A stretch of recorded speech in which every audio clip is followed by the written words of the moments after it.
মধ্যপ্রাচ্যে ক্ষেপণাস্ত্রের আগুনে লাল দিগন্ত। কূটনৈতিক তৎপরতার বদলে এখন শোনা যাচ্ছে প্রতিশোধের ভাষা। যুক্তরাষ্ট্র ইসরায়েল ইরান সংঘাত নতুন মোড় নিয়েছে। শনিবার যুক্তরাষ্ট্র ও ইসরায়েলের যৌথ হামলায় ইরানের সর্বোচ্চ নেতা আয়াতুল্লাহ আলী খামেনি নিহত হয়েছেন। এর পরপরই তেহরান পাল্টা জবাব দেয় এবং জানায় ইসরায়েল ও উপসাগরীয় অঞ্চলে অবস্থিত মার্কিন ঘাঁটিগুলোকে লক্ষ্য করে আঘাত হানা হয়েছে। ইরানের প্রেসিডেন্ট মাসুদ পেজেশকিয়ান বলেছেন, খামেনি ও অন্যান্য শীর্ষ কর্মকর্তাদের হত্যার প্রতিশোধ নেওয়া দেশের দায়িত্ব এবং বৈধ অধিকার। এই প্রেক্ষাপটে প্রশ্ন উঠছে, ইরানের সামরিক সক্ষমতা কেমন? তারা কি এই সামর্থ্য নিয়ে যুক্তরাষ্ট্র ও ইসরায়েলের বিরুদ্ধে আরও বড় ধরনের পদক্ষেপ নিতে পারবে? ইরানের ভান্ডারে আছে স্বল্প পাল্লার ব্যালিস্টিক ক্ষেপণাস্ত্র। ইরানের অস্ত্র ভান্ডারে রয়েছে শাহাব 1 ও শাহাব 2, কিয়াম 1 এবং ফাতেহ সিরিজের বিভিন্ন সংস্করণ।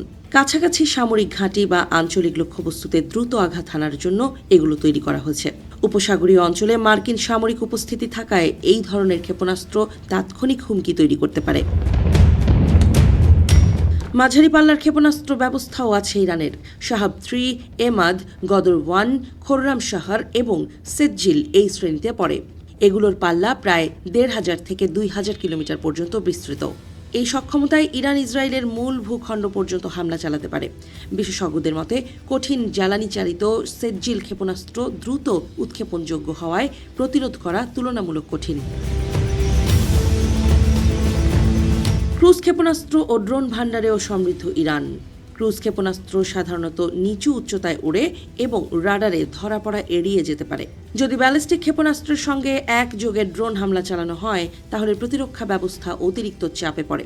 ইরান অতীতে ড্রোন প্রযুক্তি উল্লেখযোগ্য অগ্রগতি করেছে এবং আঞ্চলিক সংঘাতে সেগুলোর ব্যবহারও হয়েছে।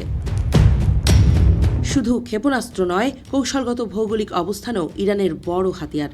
হরমুজ প্রণালী বিশ্বের জ্বালানি সরবরাহের অন্যতম গুরুত্বপূর্ণ পথ। বৈশ্বিক তেল ও গ্যাস বাণিজ্যের বড় অংশ এই সংকীর্ণ জলপথ দিয়ে অতিক্রম করে। ইরান যদি সেখানে নৌ চলাচলের বাধা সৃষ্টি করে বা সামরিক উত্তেজনা বাড়ায়, তাহলে আন্তর্জাতিক বাজারে জ্বালানির দাম হঠাৎ বেড়ে যেতে পারে।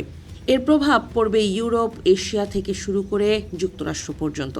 তবে পরিস্থিতি অত্যন্ত স্পর্শকাতর। একদিকে সরাসরি সামরিক সংঘর্ষের ঝুঁকি, অন্যদিকে আঞ্চলিক শক্তিগুলোর যুক্ত হওয়ার সম্ভাবনা, সব মিলিয়ে সংকট দ্রুত বিস্তৃত হতে পারে। কূটনৈতিক মহল বলছে, পূর্ণাঙ্গ যুদ্ধ শুরু হলে তা শুধু মধ্যপ্রাচ্যে সীমাবদ্ধ থাকবে না, বৈশ্বিক অর্থনীতি ও নিরাপত্তা ব্যবস্থার উপরও বড় ধাক্কা আসবে।